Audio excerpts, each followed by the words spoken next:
pay a little extra money to fly first class.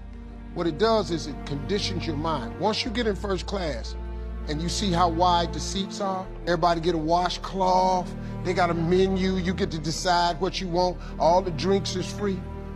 Once you sit in first class one time, the next time you get on a plane, it's very difficult to walk past them seats.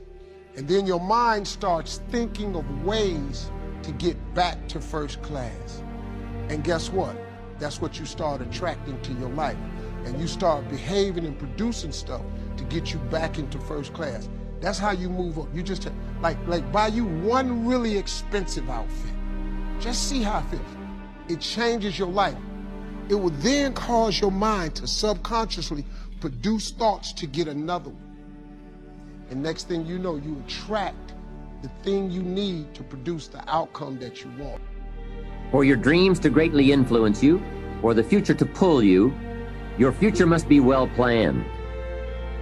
There are two ways to face the future. One is with apprehension, the other with anticipation. Guess how many people face the future with apprehension? Why? They don't have it well designed. And without really thinking about it, they have probably bought someone else's view of how to live. You will face the future with anticipation when you have planned a future you can get excited about. When you have designed your future results in advance. In this way, the future will capture your imagination. It will exert an enormous influence on you. And to design your future, you must have goals. Well-defined goals are like a magnet. They pull you in their direction. And the better you have defined them, the better you have described them, the harder you work on them, the stronger they pull. And they pull you through all kinds of difficulties too. Without goals, it is easy to let life deteriorate to the point where you're just making a living. It is not difficult to get trapped by economic necessity and settle for existence rather than substance. We all have a choice. We can either make a living or design a life. So if you're not going to change, see, if you're not going to do it, even though you promise yourself year after year, just then make arrangements to see that it gets done. So analyze how you are. You know, if you're good at bookkeeping, then keep your books. If you're not, just don't keep promising. Just drop off all that mess, you know, twice a week or once a month in somebody's lap and say, here, figure this out and I'll pay you to do it. Sometimes for $100 a month or something, $50 a month, somebody will just, you know, calculate a lot of stuff for you. Just save yourself all the grief of promising and never doing it. So analyze how you are. That's very important. Next time management essential is beware of the telephone. Beware of the telephone, a useful tool, but it can also get you into trouble. So you got to watch the telephone on time management. Here's one way to use the telephone. Make sure you make an agenda before you make a call. Make a little list of what you're going to talk about before you call. Don't try to think and call out of your head. But if you don't have this agenda, you wander around, talk about all kinds of things that probably aren't essential. And then you have that, at the end of the telephone conversation, you say, let's see, there was something else I was going to talk to you about. I can't think of it right now. If I think of it, I'll call you back. See, you just, great time waster. Also, when you make an agenda, it's really great when you come back to recall the conversation. Remember we talked about doing these three things? You say, no, we didn't go over that. Say, well, let me see. Oh, yeah. There it is in my log. The agenda of the telephone conversation. Okay? So use the telephone. Now, you got to beware of the telephone at home, too. Now, you might have to have some business calls at home, but you got to be very careful. The phone can be an incredibly disturbing influence on family and social, personal life. So learn to regulate that. They got the phones now, you can just shut them off, right? When somebody calls, it just sounds like you're not there. You know, the phone just rings, but you don't hear it. I can just let the phone ring, but some people can't do that, right? I've had people over at my house, my phone rings. They say, aren't you going to answer your phone? I say, no, we're having lunch or whatever, right? So you got to answer your phone. I said, no, you don't. I've had them go answer my phones. They say, it's for you. I said, I imagine it is, yeah. Come on. Start looking into the future of what you would like to accomplish, where you would like to go, the person you would like to be, and see if you can't get a better picture of the finished objective. See yourself there. See yourself in possession of. Here's what changed the second 6 years of my economic life. It was my philosophy that changed. The set of the sail of better thinking, correcting the errors of the past and picking up new disciplines for the future. That's all I had to do at the end of the first 6. Correct the errors of the past and then pick up some new disciplines for the future. And my total life changed. The second 6 years was totally different than the first 6 of my working life. And guess who can do that? Anybody. Now you can keep on the same path for the next couple of years as you have the past 2. But if you wish to, and maybe everything's okay for you and you don't need to, but if you need to make some changes, I'm telling you, you can start doing it today so that the next 2 years will be drastically different than the last 2. And anybody who wishes to do that can. And you can do it between ages 40 and 43. You can do it between ages 13 and 50. You can do it between ages 60 and 62. Any 2 years, any 5 years that you wish to drastically change from the previous 5, you can do it. If you wish to. Now, this isn't written. This is not a law. Here's what it's called: opportunity.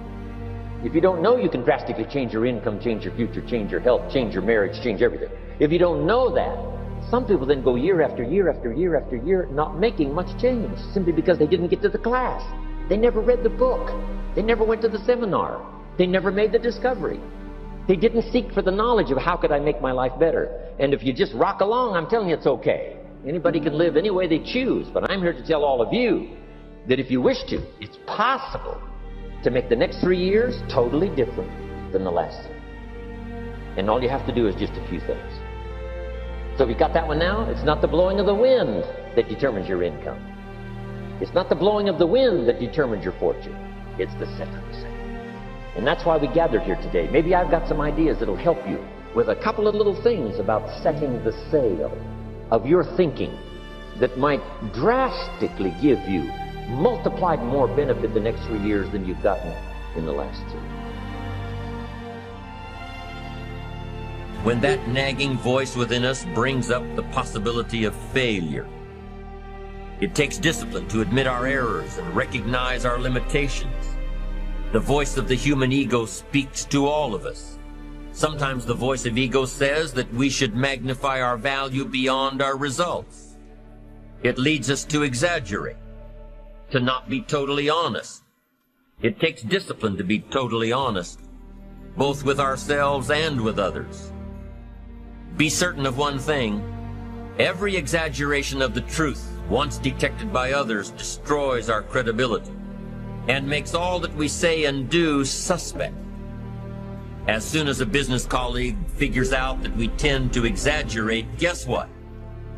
They'll always think we exaggerate, and they'll never quite hold us in the same regard again. Never. The tendency to exaggerate, distort, or even withhold the truth is an inherent part of all of us. It takes discipline to change a habit, because habits are formed a little bit each day, every day, every day. Once habits are formed, they act like a giant cable. They act like a nearly unbreakable instinct that only long-term disciplined activity can change. We must unweave every strand of the cable of habits slowly and methodically until the cable that once held us in bondage becomes nothing more than scattered strands of wire. It takes the consistent application of a new discipline, a more desirable one, to overcome one which is less desirable. It takes discipline to plan. It takes discipline to execute our plan. It takes discipline to look with full objectivity at the results of our applied plan. And it takes discipline to change either our plan or our method of executing that plan if the results are poor. It takes discipline to be firm when the world throws opinions at our feet. It takes discipline to ponder the value of someone else's opinion when our pride and our arrogance leads us to believe that we are the only ones with the answers. And then after a year or two, I recommend you bump that up to 1 hour per day if you really want to supercharge your fulfillment levels in life. And then the last point, and this is one of my favorites, and this is one that people really miss out on, is study success. Successful people study success. Success is not what we naively think. It's just something that happens naturally to some people and doesn't happen to other people. Success is a very deliberate, conscious endeavor that you undertake. Success is built over months and years, and it's done consciously. And the more you understand the principles of success,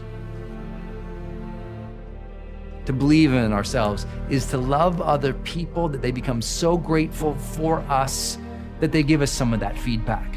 That there's so much appreciation and love and joy in the moment with others that you can't help but just feel that vibe, that there's an emotional contagion. When other people around you are feeling loved and cared for and excited about life,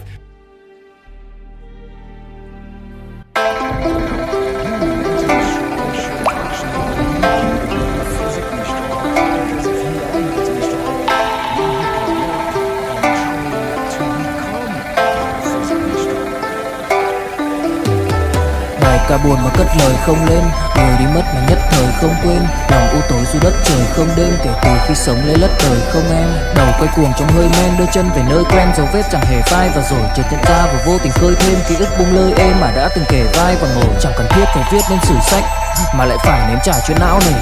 Chẳng thể biết thời tiết đẹp như tranh thực ra là đằng xa có một cơn bão về. Chẳng cần mơ hay chờ đến vạn kiếp để ta được cạn tiếp cho hết tiền giao bôi, rồi chẳng thể nỡ để vỡ mười nhân duyên, nên ta chỉ khấn nguyện chọn đời này chung lối thôi.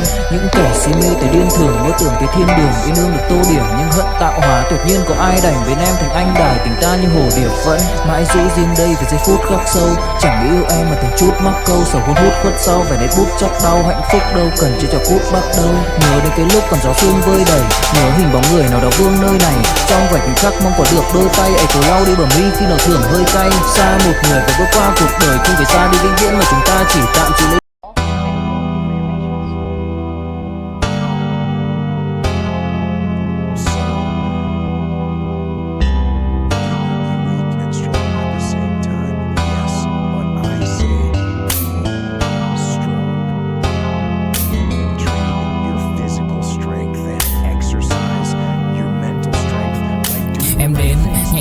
Em đi qua cái khoảng lãng mạn như thi ca khiến anh chẳng nhớ được gì cả, chỉ chút vừa vã anh ghi và anh không biết được là đôi mình còn gần bên nhau bao lâu nữa. Nhiều lúc anh nghĩ hay thôi mình có lẽ là đừng yêu nhau nữa, vì cãi vã nhiều quá anh mệt lắm, chia tay nhiều quá anh mệt lắm, tất cả ở em đều mệt lắm. Nhưng rồi thời gian cũng hết năm, em thì vẫn ở đó, vẫn nắm chặt tay, vẫn kể môi sát môi. Anh thì vẫn như vậy, vẫn nghệ sĩ nghèo chỉ có lời hát thôi. Em à, người ta mất nhau trong 2 tuần và ta xa nhau cũng 2 lần. Anh không có phải thằng khờ, cũng biết trái tim đâu đó đã phai dần. Phải cần một sự liều lĩnh để thấy mình còn luyến thương nữa không. Mình sống với nhau như vợ chồng, những tình thế này thì chưa giống. Bài nhạc anh viết vẫn chưa xong, liệu rằng ngày đó có khi say anh thường hay nhắc về em, mong khỏa lấp những u tối, khoảnh khắc về đêm nghe lại bài ca ngày xưa cũ. Ta hát về nhau nhớ những giấc mơ ta từng ước, to tát về sau. Và đó là khi mà anh dần lụy là không làm chủ chính mình, thấy không gian trở nên tồi tệ, mọi thứ bao phủ chính mình.